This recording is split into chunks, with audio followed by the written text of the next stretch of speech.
Hello everyone and welcome back to my The General Hospital 24 YouTube channel. I hope you guys are having a wonderful day. Before we start, please hit the subscribe button and give this video a thumbs up. At the sanitarium, Isaiah asks Willow if she's ready to head into battle and that, hopefully, the ER is quiet tonight. Trina sits alone in her apartment and has missed calls from her parents. Kai knocks on the door to see if she's okay. Trina calls out that she's fine and just needs to be alone. Kai talks through the door and says he gets it, and when she's ready not to be alone, he'll be there for her like she was for him. He leaves a gift bag, but Trina opens the door and says maybe she doesn't want to be alone.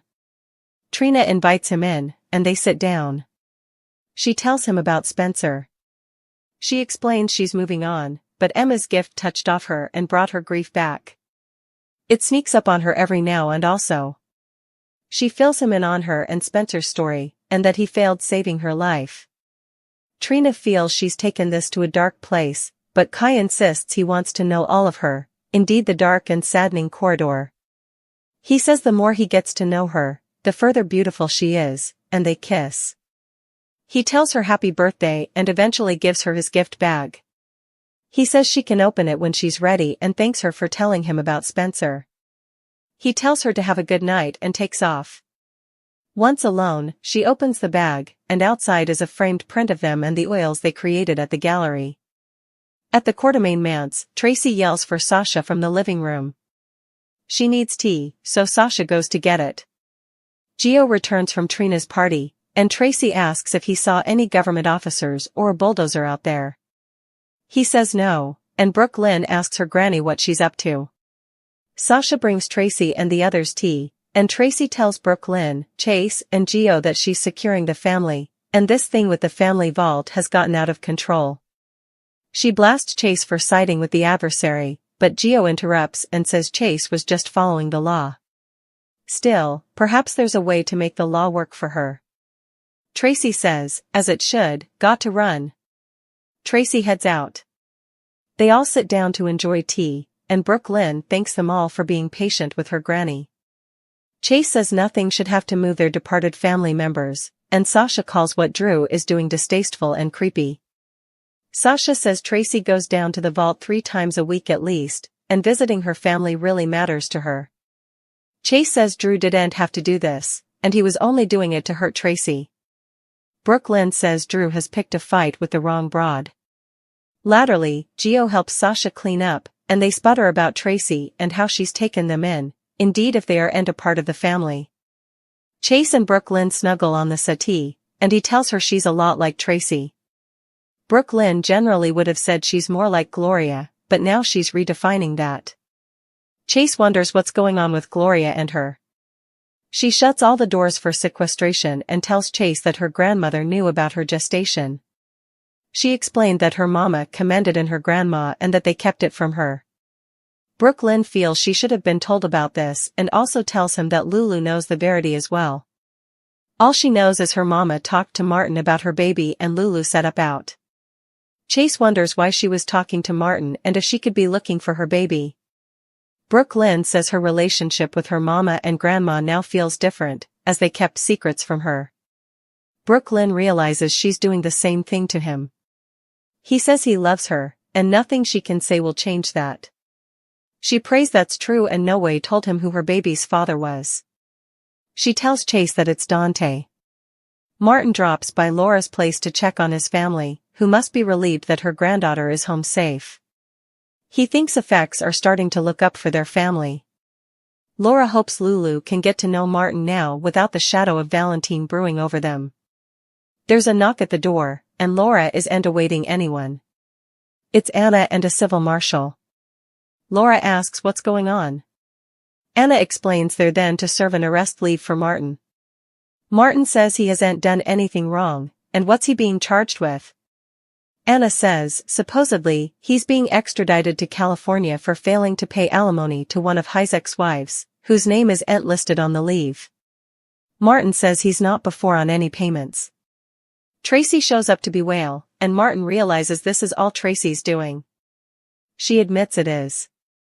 Jason drops by Sunny's place with news on how effects went in Buenos Aires.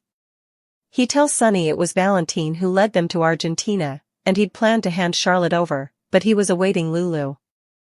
Jason fills him in on the WSB kill team and that Valentin escaped. They bandy the suspect who bombed his extension and that there are no new leads. Sonny updates Jason on Michael's progress, and vows the person who did this to him will pay. Jason says the 5 families wouldn't have access to this type of lemon, so Sonny thinks they should concentrate on Sidwell. Still, he knows Sidwell is a smart man, so why would he come after his family? Sonny asks Jason away from Sidwell, who differently might want to come after him. Jason reminds him veritably many people will have access to the tech in that lemon, and the intelligence community frequently uses it. It also doesn't match the storehouse lemon Sidwell used. Sonny prodigies if someone in the intelligence community wants to take him out. He ponders if it could be Jack Brennan but snappily realizes he wouldn't risk hurting one of Carly's kitties. Sonny asks Jason to talk to Anna for him. Sonny also brings up the Sasha situation. He asks Jason to take good care of her, as Brando's woman is connected to both of them. Jason returns to the manse, and Sasha is glad he's home as they need to talk about the baby. In Brennan's metro courtroom, Carly campos some spectacles of champagne as Valentin lurks outside the room. Brennan comes out of the restroom, and she asks what took him so long. They kiss, and Valentin continues to hear at the door. Carly tells him that the champagne is so good, and he needs to try it. Brennan notices the marker on the bottle has been tampered with and slaps the glass out of Carly's hands. Suddenly, Carly says she doesn't feel good and collapses. Brennan catches her and calls her name. Outdoors, Valentin smirks upon hearing Brennan calling Carly's name, and he walks down. Carly passes out, and Brennan calls 911 and tells them to ready the ER to pump Carly's stomach as she's ingested an unknown bane. Carly, on a gurney, and Brennan arrive at the sanitarium, and Brennan explains the situation to Isaiah. Willow is stupefied to see Carly is the case. They take her into trauma, and Jack calls for agents to meet him and a lab fixed for bane identification.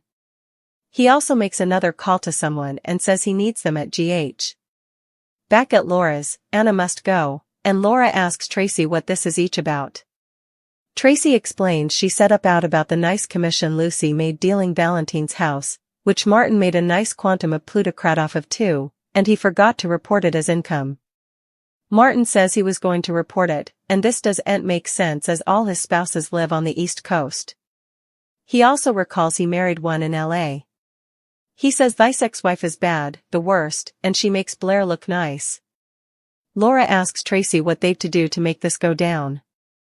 Tracy says Martin colluded to extract her family's vault. Laura says that Martin was only working for his customer, and this is all Drew's doing. Martin says he'd no way let Drew go through with getting anyone exhumed, but also he goes off on how the law was on Drew's side. Laura tries to shut him up, but Tracy says she's done and tells the marshal to do his job. Martin is arrested. At the sanitarium, Jack assigns one WSB agent to guard Carly's room and sends the other with the bottle to find out what the bane is. Isaiah says they've Carly stabilized but need to know what the bane is. Jack says he's working on it. Willow thinks they should call Sonny, but Jack says this is a matter of public security and forbids it. Isaiah and Willow get back to Carly, whose palpitation is declining along with her breathing. Anna arrives, and Brennan tells her what's passing. That's when he gets the call, and it's polonium poisoning. All in black, Valentin breaks into his old house and retrieves a small dark of documents and passports hidden in the chimney stack. Sonny appears with a gun and asks, "Forget commodity?" Chase exclaims to Brooklyn, "It changes everything." Lulu asks Dante, "Does that make me a selfish haul?" Brad is on the phone in a fear. Lucas wakes up shirtless in bed as Marco stands in a kerchief and asks, "How you feeling, sleepyhead?" Anna tells Brennan, "Let's hope it gets then in time." Vaughn tells Joss that nothing can ever know what she's really doing. Sasha tells Jason that Michael is the one at threat. Holding a gun on Valentin, Sonny says, "What's the matter, cat got your lingo?"